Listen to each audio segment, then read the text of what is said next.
Hello everyone, welcome to my channel Anti-Net Commerce Classes. Today I will discuss Business Management Part 4. आज मैं आपको business management का part 4 कराने वाली हूँ, जिसमें आज हम पढ़ेंगे स्टाफिंग, डायरेक्टिंग, कोऑर्डिनेटिंग। ठीक है जी, ये होते हैं बिजनेस मैनेजमेंट के फंक्शंस। मैंने जो लास्ट 2 वीडियो कराई थी उसमें मैंने आपको कराया था प्लानिंग और ऑर्गेनाइजिंग। ठीक है जी, अब स्टाफिंग, डायरेक्टिंग एंड कोऑर्डिनेटिंग और जो रह जाएगा कंट्रोलिंग, उसको हम अदर वीडियो में डिस्कस करेंगे। चलिए पढ़ते हैं। स्टाफिंग का मतलब क्या होता है? Staffing is a process of hiring eligible candidate in the organisations and company for specific positions. कहता है कि स्टाफिंग का मतलब होता है हायर करना ऐसे कैंडिडेट जो कि एलिजिबल हों, मतलब कि जो जिस भी हमें क्वालिफिकेशन के चाहिए उसके हों। ठीक है जी, किसी स्पेसिफिक पोजीशन के लिए, मतलब कि हमने जो मैन पावर होता है उसको हायर करना होता है, पोस्टिंग करनी होती है। ठीक है जी, क्योंकि एम्प्लॉयज़ की कंपनी में ज़रूरत होती है किसी भी काम को करने के लिए। विदाउट एम्प्लॉय तो काम नहीं हो सकता, इसीलिए हमने एम्प्लॉय की तो ज़रूरत होती है ऑर्गेनाइजेशन में। तो हम ऐसे एम्प्लॉयज़ को चूज़ करते हैं जिनमें क्या हो, स्किल्स हो, नॉलेज हो। ठीक है जी, एक्सपीरियंस हो। अगर एक्सपीरियंस भी नहीं है तो चलेगा, क्योंकि फ्रेशर भी अप्लाई करते हैं। तो उसके अकॉर्डिंग जितनी भी नीड होती हैं उसके हिसाब से क्या लेते हैं, हम एम्प्लॉयज़ लेते हैं। जितनी नॉलेज है उनकी, स्किल्स जितनी भी, पोस्टिंग के हिसाब से जितना भी उनका क्वालिफिकेशन मांगा है उसके हिसाब से हम क्या करते हैं, स्टाफिंग करते हैं। ठीक है जी, फंक्शंस ऑफ स्टाफिंग क्या होते हैं? फर्स्ट ऑफ ऑल, स्टाफिंग का पहला फंक्शन होता है कि ऑब्टेन करना qualified personal for different jobs. या देखिए, ऐसा पर्सन ऑब्टेन करना जो कि क्वालिफाई हो। ठीक है। सेकंड, इसका सेकंड फंक्शन पढ़ते हैं। कहते हैं कि right person is recruit for the right job, कि राइट पर्सन को ही राइट जॉब पर लगाना। ठीक है जी, जैसे कि हमारी जो प्रोडक्टिविटी है वो क्या हो, मैक्सिमम हो, और परफॉर्मेंस क्या हो, हाई हो। थर्ड, इसका फंक्शन पढ़ते हैं। ये हेल्प करता है प्रमोटिंग करने में optimum utilization of human resource. ठीक है जी, क्योंकि हम जो हमारी ह्यूमन पावर है उसका ऑप्टिमम यूटिलाइजेशन कर सकें। फोर्थ फंक्शन पढ़ते हैं। कहते हैं कि job satisfactions and moral of the workers increase throughout the recruitment of the right persons. कहते हैं कि जब हम राइट पर्सन का रिक्रूटमेंट करते हैं तो उससे वो जॉब, मतलब जैसे कि राइट मैन को हमने राइट जॉब पर लगाया तो उससे क्या होगा, जिसके लिए वो था उसी जॉब के लिए उसको लगा दिया गया। ठीक है जी, तो वो सेटिस्फैक्शन अपने आप उसे मिल जाएगी, उसका मोरल अपने आप इंक्रीज़ हो जाएगा। जैसे कि कोई टीचर है, उसे टीचिंग में इंटरेस्ट है, उसको आपने कॉलेज में किसी टीचिंग पोस्ट पर ही लगा दिया, तो क्या होगा, वो सेटिस्फाई होगा ना। तो इसीलिए ये जो स्टाफिंग होता है ये हेल्प करता है जॉब सेटिस्फैक्शन में भी। उसके बाद स्टाफिंग का हम अदर फंक्शन पढ़ते हैं। कहते हैं कि हेल्प करता है बेटर यूटिलाइजेशन ह्यूमन रिसोर्स का, पहले पढ़ लिया। 6 पढ़ते हैं। It is ensure continuity and growth of the organisations. ठीक है जी, ग्रोथ में और कंटिन्यूटी में हेल्प करता है ऑर्गेनाइजेशन में through the development managers. Staffing का प्रोसेस पढ़ते हैं जो कि बहुत ज़्यादा इंपॉर्टेंट होता है। इसमें बहुत सारे कंसेप्ट ऐसे होते हैं जो कि बहुत ज़्यादा इंपॉर्टेंट होते हैं। हमने उनका मीनिंग नहीं पता होता, बट हमने उनका मीनिंग इसमें जानना होता है। प्रोसेस की यूजीसी में ऐसे पूछ लिया जाता है कि आपको स्टेप दे दिए जाएंगे स्टाफिंग के और बोला जाएगा कि आप इसको सीक्वेंस में लगाइए। ठीक है जी, चलिए पढ़ते हैं स्टाफिंग का प्रोसेस। कह रहे कि स्टाफिंग का प्रोसेस में क्या होता है, हमने पहले मैन पावर प्लानिंग करना होता है कि हमने कितनी मैन पावर की ज़रूरत है। ठीक है जी, फिर उसके बाद क्या होना है, रिक्रूटमेंट करना होता है। उसके बाद सिलेक्शन करना होता है, प्लेसमेंट करना होता है, ट्रेनिंग करना होता है, डेवलपमेंट करना होता है, प्रमोशन करना होता है, ट्रांसफ़र करना होता है। ये सारे काम जो है करने होते हैं। चलिए ना डिटेल में पढ़ते हैं। ये डायग्राम है इसका प्रोसेसिंग का। पहले रिक्रूटमेंट हुआ, ठीक है जी, अप्लाई करने के लिए लोगों को बोलते हैं। इसमें क्या आती है, एप्लीकेशंस आती हैं।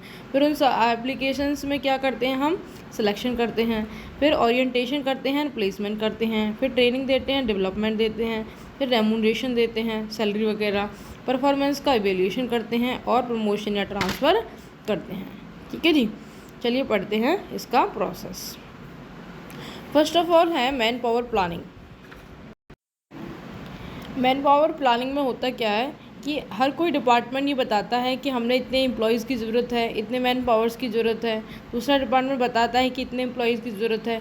तो इसमें टोटल जो मैन पावर रिक्वायरमेंट है वो देखी जाती है कि किस किस क्वालिटी की और कितनी क्वांटिटी में, ठीक है, कितने नंबर ऑफ़ कैंडिडेट चाहिए, किस किस क्वालिटी के चाहिए, ये सब हम मैन पावर प्लानिंग में देखते हैं, ठीक है जी। या फिर ये भी देखते हैं कि कौन से जो हमारे पुराने एम्प्लॉयज़ हैं उनका प्रमोशन करना है, फिर कौन से हैं जिनका ट्रांसफ़र करना है, कौन है जिनको सेपरेट करना है, या फिर कितने हमें जो एम्प्लॉयज़ हैं उनकी ज़रूरत होती है, ठीक है। इसमें हम मैन पावर प्लानिंग करते हैं। फिर उसके बाद आता है रिक्रूटमेंट। रिक्रूटमेंट एक ऐसा प्रोसेस होता है जिसमें सर्चिंग करते हैं प्रोस्पेक्टिव एम्प्लॉयज़, ठीक है जी। इसमें हम क्या करते हैं, इसमें हम जो अब एप्लीकेशंस आती हैं कंपनी में, ठीक है जी, जैसे एक कंपनी है, कंपनी में क्या आती हैं, एप्लीकेशंस आती हैं, ठीक है। तो इसमें हम क्या करते हैं, इसमें एक स्टैंडर्ड डिसाइड कर दिया जाता है, उसके बेस पर एप्लीकेशंस आती हैं, इसको रिक्रूटमेंट पोजीशन कहते हैं।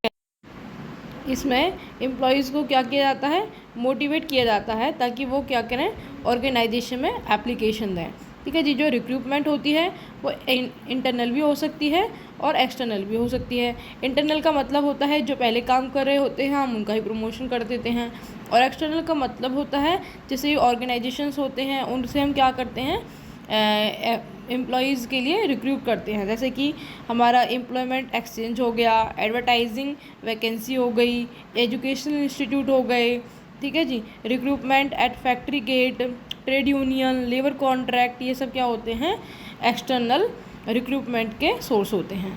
चलिए पढ़ते हैं आगे। सिलेक्शन प्रोसेस होता है, इसमें हम क्या करते हैं हम इसमें जितनी भी एप्लीकेशंस आती हैं उनमें से जो एबल थे, जो हमारी जॉब के लिए फ़िट थे उनको तो सिलेक्ट कर लेते हैं, और जो नहीं थे उनको क्या कर देते हैं, रिजेक्ट कर देते हैं। इसमें क्या होता है, ये सिलेक्शन प्रोसेस होती है। इसका पर्पज़ होता है कि एक सूटेबल, मतलब कि एक ऐसा कैंडिडेट चूज़ करना जो कि हमारी जॉब के लिए सूटेबल हो, ठीक है जी। उसमें वो सारी क्वालिटी, सिल्क, नॉलेज वगैरह होनी चाहिए जिसके लिए हमने रिक्रूटमेंट जो प्रोसेस था वो अपनाया था, ठीक है जी। चलिए उसके बाद पढ़ते हैं। कहता है कि इसमें हम क्या करते हैं, इसका एक प्रोसेस होता है, सिलेक्शन का भी एक प्रोसेस होता है। चलिए मैं आपको ये भी बता देती हूँ बोल के, ये भी मोस्टली पेपर में पूछा जाता है। पहले हम क्या करते हैं कि हमारी एप्लीकेशंस आती हैं, ठीक है जी।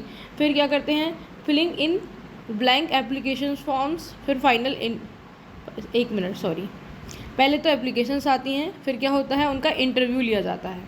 पहले एप्लीकेशन आई, फिर उनका इंटरव्यू लिया हमने, ठीक है जी। फिर उनका जो ब्लैंक एप्लीकेशन फॉर्म था वो फिल किया, फिर एम्प्लॉयमेंट टेस्ट किया उसका, फिर फाइनल इंटरव्यू हुआ, फिर क्या हुआ, चेकिंग द रेफरेंस, फिर फिजिकल और मेडिकल एग्जामिनेशन हुआ, ऑन द जॉब एग्जामिनेशन, फिर क्या हुआ, जॉब पर एग्जामिनेशन हुआ। सिलेक्शन की प्रोसेस क्या है, दोबारा सुन लीजिए। पहले एप्लीकेशन आती हैं, फिर उनका इंटरव्यू होता है, फिर जो ब्लैंक एप्लीकेशन फॉर्म होते हैं उनको फिल करते हैं, फिर एम्प्लॉयमेंट टेस्ट होता है, फिर फाइनल इंटरव्यू होता है, फिर चेकिंग द रेफरेंस, फिजिकल या मेडिकल एग्जामिनेशन होते हैं, फिर ऑन द जॉब एग्जामिनेशंस होते हैं।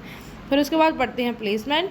प्लेसमेंट का मतलब होता है putting the person on the jobs for which he is selected, जिसके लिए वो सिलेक्ट किया गया है उस पर जॉब पर उसको लगाना।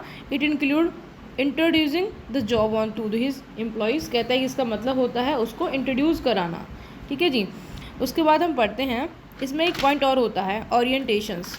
ओरिएंटेशन का मतलब क्या होता है, इसका मतलब होता है कि हमने जो एम्प्लॉय आया है उसको हम इंट्रोड्यूस कराते हैं, किससे, सुपीरियर से और सबॉर्डिनेट से, जो उसकी टीम होती है उन सब से, ठीक है जी। जो उसकी पॉलिसी होती हैं, ऑब्जेक्ट होते हैं ऑर्गेनाइजेशन से, उन सबको बताते हैं, ठीक है जी। उसको इन्फॉर्म करते हैं कि उसका अथॉरिटी क्या है, रेस्पॉन्सिबिलिटी क्या है, ठीक है, उसका पर्पज़ क्या है, ये सब क्या होता है, ये सब आता है ओरिएंटेशन में, ठीक है। क्या आता है, ओरिएंटेशन में आता है।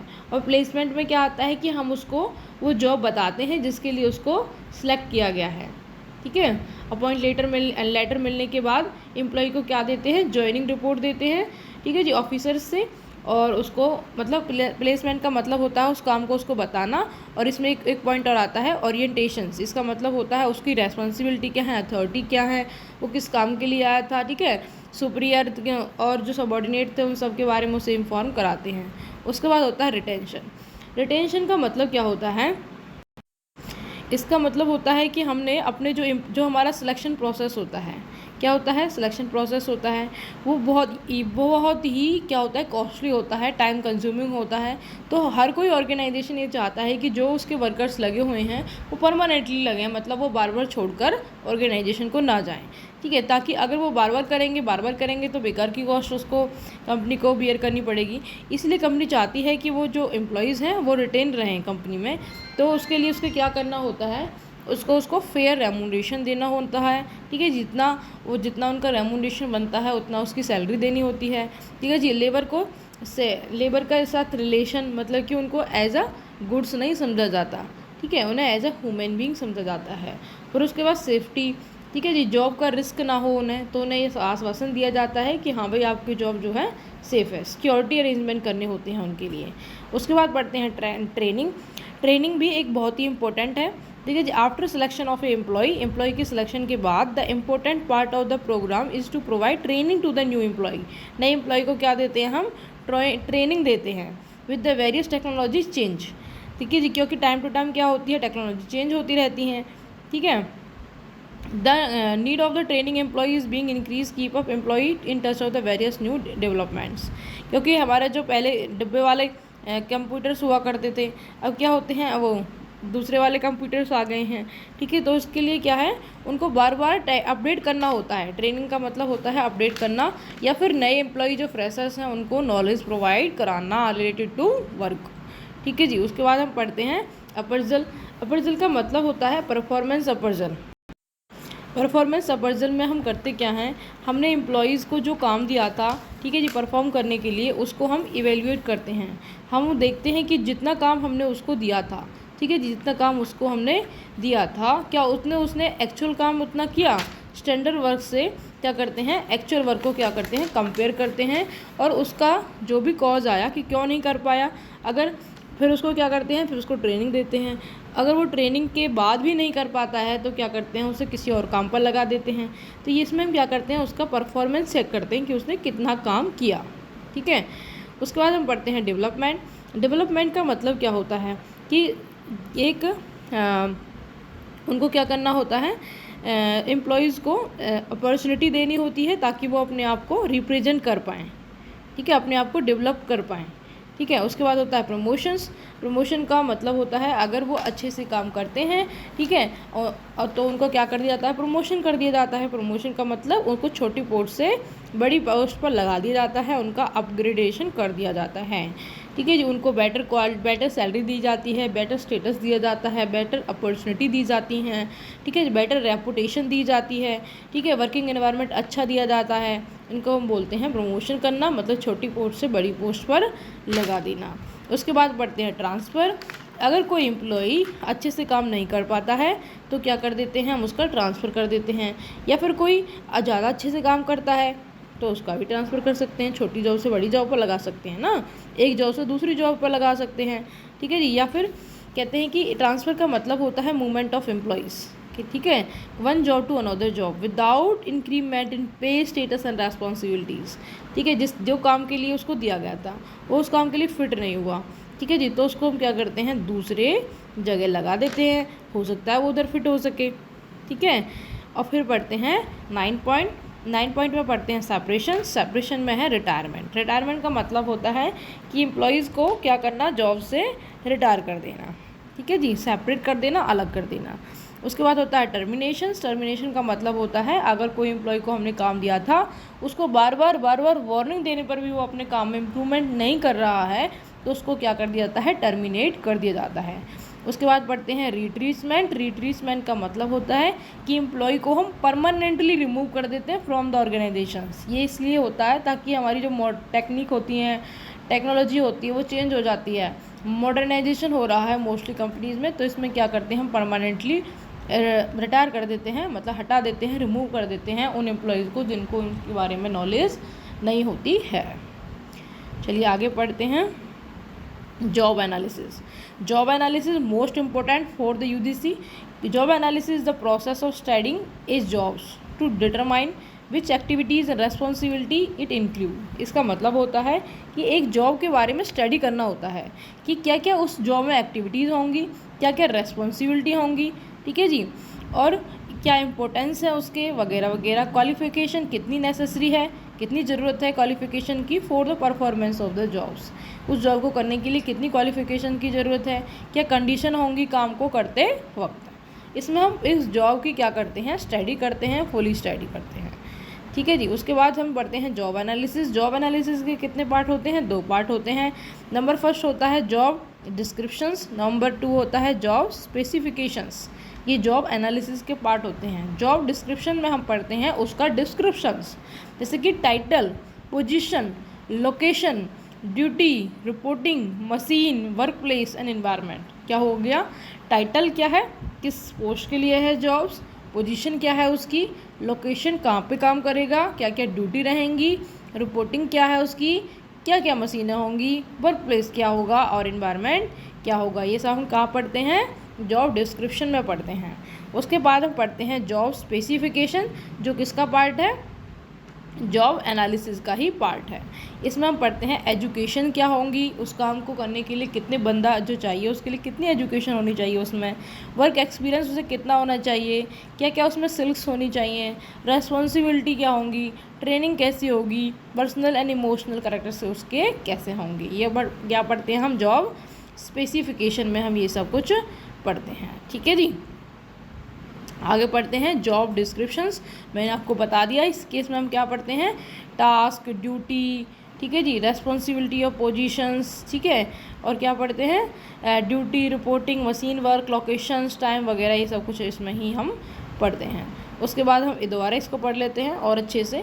जॉब स्पेसिफिकेशन में होता है qualification, experience, training, skills, responsibility, emotional, ठीक है, कैरेक्टरिस्टिक्स एंड सेंसरी डिमांड। इसमें हम पर्सन के ऊपर देखते हैं। स्पेसिफिकेशन में क्या होता है, पर्सन के ऊपर फोकस किया जाता है, उसमें क्या क्वालिटी है, क्या एक्सपीरियंस है, इसकी क्या ट्रेनिंग होगी, स्किल क्या होगी, रेस्पॉन्सिबिलिटी क्या होगी, इमोशनल वगैरह। और डिस्क्रिप्शन में हम जॉब के बारे में देखते हैं, जैसे कि जॉब का टाइटल क्या है, जॉब की लोकेशन क्या है, जॉब की समरी क्या है, रिपोर्टिंग क्या है, वर्क कंडीशन क्या है, जॉब ड्यूटी क्या है, मैचिंग टू बी यूज़ क्या है, मशीन टू बी यूज़ क्या है, और उसके बाद रिजल्ट्स, उसमें क्या क्या दुर्घटनाएँ भी हो सकती हैं। उसके बाद हम पढ़ते हैं importance of job analysis. Job analysis करने से हमें क्या फ़ायदे होते हैं, इट रिड्यूस द मिसअंडरस्टैंडिंग, ये मिसअंडरस्टैंडिंग को रिड्यूस करता है, it give greater job satisfactions, it help in requirement of selections, ये ना रिक्रूटमेंट था, गलत लिखा हुआ है, थोड़ा ठीक कर लेना। इसका मतलब होता है रिक्रूटमेंट, ठीक है, क्या होता है रिक्रूटमेंट और सिलेक्शंस। एक मिनट, कहाँ इधर गया,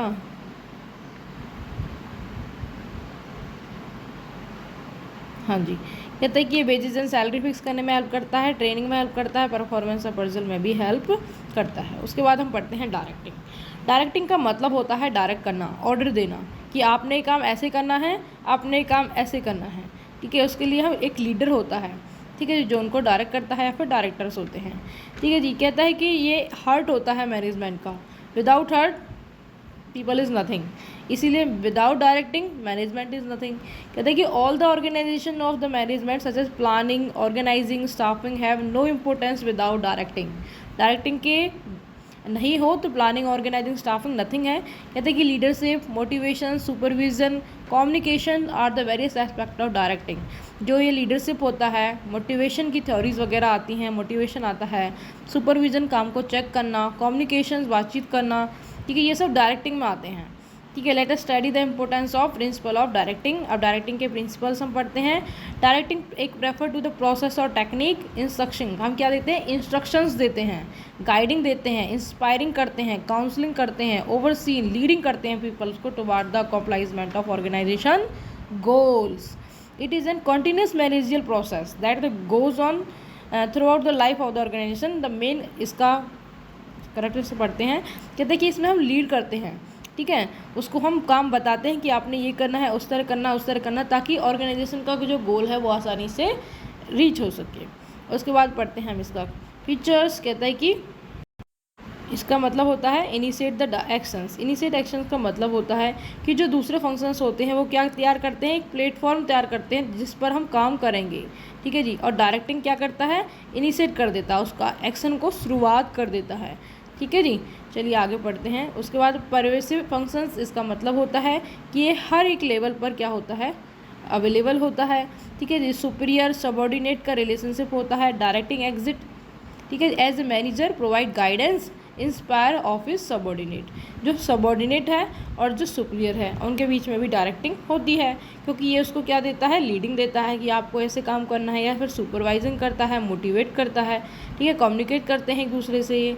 उसके बाद करते हैं कॉन्टीन्यूस एक्टिविटी है, ये कॉन्टीन्यूस एक्टिविटी है, चलने वाली है, ऐसा नहीं है कि आज हमने किया कल हम नहीं करेंगे, ऐसा नहीं है, कंटिन्यू चलने वाली है, ठीक है। उसके बाद ascending order of hierarchy, directing flow from top level of management to bottom levels, ठीक है। Every manager exercise his functions on his immediate subordinate. कहते हैं कि ये क्या चलता है, ये असेंडिंग ऑर्डर में चलता है। इधर क्या होता है, बॉस होता है या फिर सुपीरियर होता है, इधर वर्कर होता है, ठीक है, इस तरह चलता है, ये टॉप टू बॉटम चलता है। उसके बाद पढ़ते हैं human factors. Since all employee are different, behave differently in different situations, it become important for the manager to tackle the situation appropriately। इसका मतलब होता है कि जो हर एक बंदा होता है ऑर्गेनाइजेशन, वो अलग अलग बिहेव करते हैं अलग अलग सिचुएशन में, क्योंकि डिफरेंट डिफरेंट पीपल होते हैं।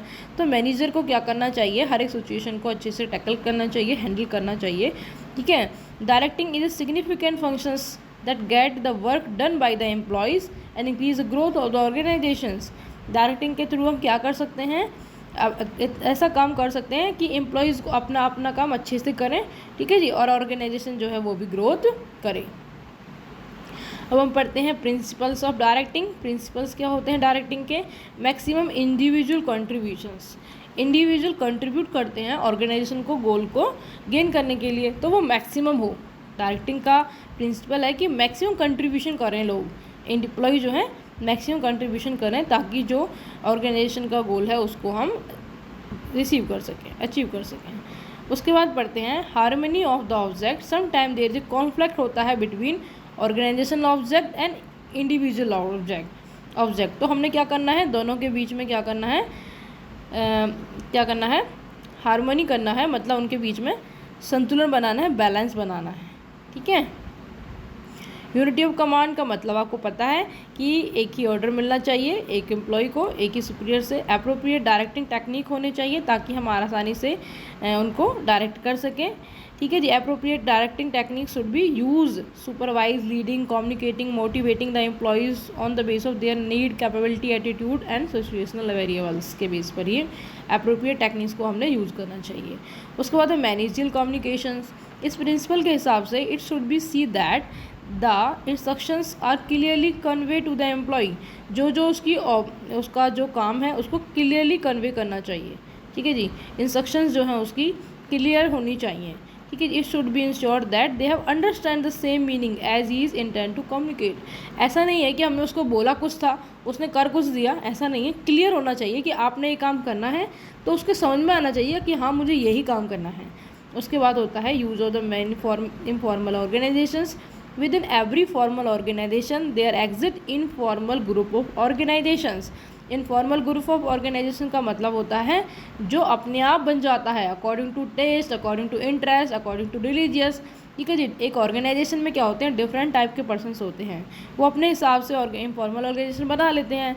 The manager should identify those groups and use them to communicate informations. तो जो मैनेजर होता है उसका काम क्या होता है कि वो उस ग्रुप्स को फाइंड आउट करे कि हाँ भाई इनका ग्रुप है, इनका ग्रुप है, और किसके लिए यूज़ करे, उसे इन्फॉर्मेशन देने के लिए।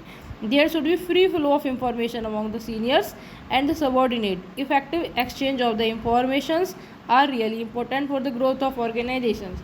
ये इनफॉर्मल ऑर्गेनाइजेशन के यूज़ से क्या होता है, जो इन्फॉर्मेशन होती है वो सारे ऑर्गेनाइजेशन में फैल जाती है और अच्छे से फैल जाती है, ठीक है, जो हेल्प करती है ग्रोथ करने में ऑर्गेनाइजेशन के।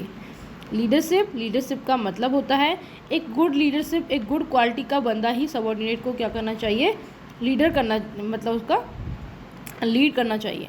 कहते हैं कि ताकि वो अपना काम जो है अकॉर्डिंग टू मतलब जैसे कि एक लीडर होता है, मैं आपको स्टार्टिंग से समझाती हूँ। लीडर है, ऑर्गेनाइजेशन का कोई या फिर ग्रुप का, वो बहुत सारे एम्प्लॉयज़ को क्या करेगा, लीड करेगा कि आपने ये काम ऐसे करना है, आपने ये काम ऐसे करना है, ठीक है। तो वो जो लीडर है ना, वो गुड क्वालिटी का होना चाहिए, ठीक है, कि ताकि वह अपने एम्प्लॉयज़ को इन्फ्लुएंस कर सके, उनसे काम निकाल सके, ठीक है। इसीलिए ये लीडरशिप प्रिंसिपल जो है डायरेक्टिंग में आता है कि follow through. As per this principle manager are required to monitor the extent to which the policy procedures instruction are follow by the subordinate. इसमें क्या करना होता है, मैनेजर को मॉनिटर करना होता है, चेक करना होता है कि पॉलिसी प्रोसीजर इंस्ट्रक्शंस क्या एम्प्लॉय के थ्रू फॉलो की जा रही हैं, ठीक है जी। If there is any problem is implement then the suitable modification can be made. अगर इम्प्लीमेंट नहीं की जा रही हैं तो क्यों नहीं की जा रही हैं, तो उसके लिए एक सुटेबल मॉडिफिकेशन करना होता है। एलिमेंट ऑफ डायरेक्टिंग, डायरेक्टिंग के एलिमेंट्स होते हैं 4। इसका फर्स्ट ऑफ ऑल है कम्युनिकेशंस, बातचीत करना। इसे एम्प्लॉयर है और एम्प्लॉई है, उनके बीच में कम्युनिकेशन होता है ताकि काम जो है स्मूथ तरीके से हो सके, ठीक है। सुपरविज़न करना, मतलब जो उन्होंने काम किया है उनको बार बार चेक करना, उनको कंट्रोल करके रखना, ठीक है। उसके बाद है मोटिवेशंस, ताकि वो ज़्यादा काम कर सके, इसलिए उनको क्या करना, मोटिवेट करना। लीडरशिप, उनको लीडिंग करना। ये सब क्या है, डायरेक्टिंग के अंदर आते हैं।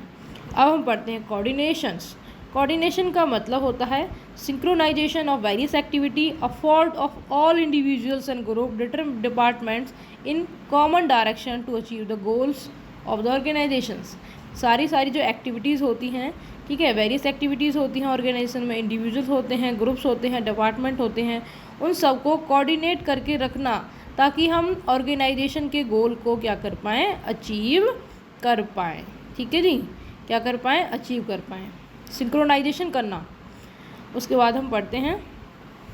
Thank you so much for watch the video. मेरी PDF ख़त्म हो गई, नेक्स्ट वीडियो में हम और डिस्कस करेंगे, बट आपको जो मैंने क्या पढ़ा दिया, स्टाफिंग पढ़ा दिया, ठीक है जी, स्टाफिंग पढ़ा दिया और डायरेक्टिंग पढ़ा दिया और कोऑर्डिनेशन पढ़ा दिया। ये बहुत ही इंपॉर्टेंट होते हैं for the UGC। Thank you so much for watch the video. Thank you.